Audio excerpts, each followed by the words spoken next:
Hi hello నమస్తే, welcome to దోస్తం blogs. ఈ రోజు మనం చేసుకుందాం క్రంచీ ఫిష్ ఫ్రై.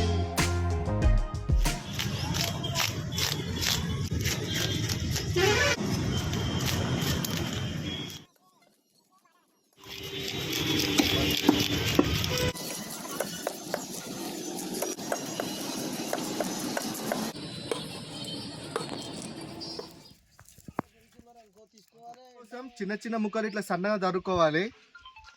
ఇవి వాసన మొత్తం ఇదంతా అది స్మెల్ రాకుండా ఇది మంచిగా నీట్గా ఆడడానికి ఉప్పు మరియు పసుపు వేసి మంచిగా నీట్గా కడుక్కోవాలి. కొంచెం ఉప్పు వేసుకోవాలి, అలాగే కొద్దిగా పసుపు వేసుకోవాలి.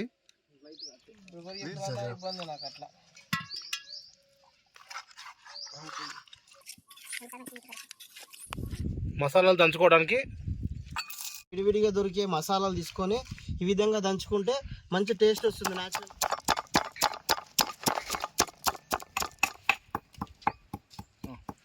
మనం మళ్ళీ ఇంకా టేస్ట్ రావాలంటే అల్లం వెల్లిగడ్డ గిట న్యాచురల్గా దొరికే పీసులు తీసుకొని ఈ విధంగానే దంచుకోవాలి. మనము ఇందులో వేసుకొని దంచుకోవాలి.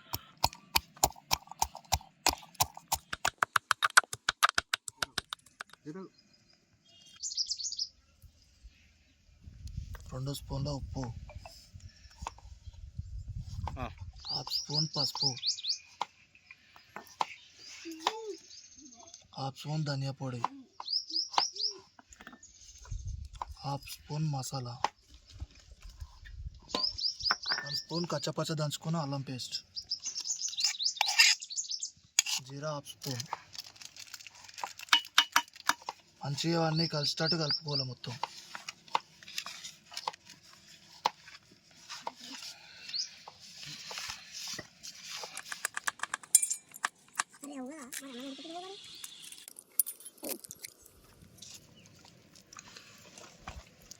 ఫిష్ ఫ్రై మంచిగా క్రంచీ కావాలి అని అంటే గుడ్డు వేసుకోవాలి. ఓన్లీ ఎగ్ వైట్ మాత్రమే వేసుకోవాలి, ఎక్కువ వేసుకోవద్దు, లైట్గానే వేసుకోవాలి. 2 కిలోల ఫిష్కి 2 గుడ్లు వేసుకున్నాము. మంచిగా కలుపుకోవాలి. కలిపి పెట్టుకున్న చికెన్ ఫ్రై కోసం ఫిష్ మొత్తం కలిపి పెట్టుకున్నాము.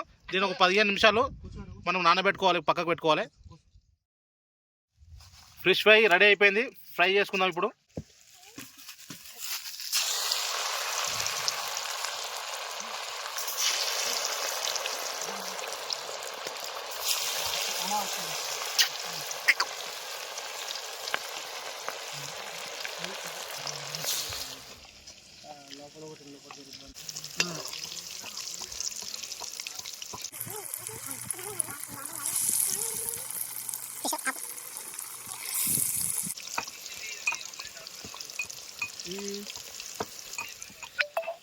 ఇప్పుడు ఫిష్ ఫ్రై రెడీ అయిపోయింది. క్రంచీగా ఉంటుంది. క్రంచీ ఫిష్ ఫ్రై చూడే కొంచెం కడక్ అవుతుంది, విరిగితే అర్థమవుతుంది. దింపేసుకుందాం, రెడీ అయిపోయింది.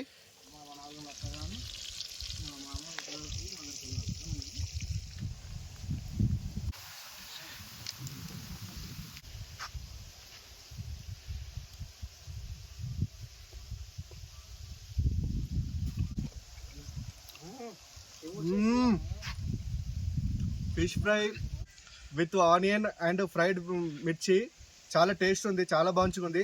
ఒకసారి ట్రై చేయండి. ముళ్ళు గిడ్డ తీయాల్సిన అవసరం లేకుండా ఫ్రై అయింది.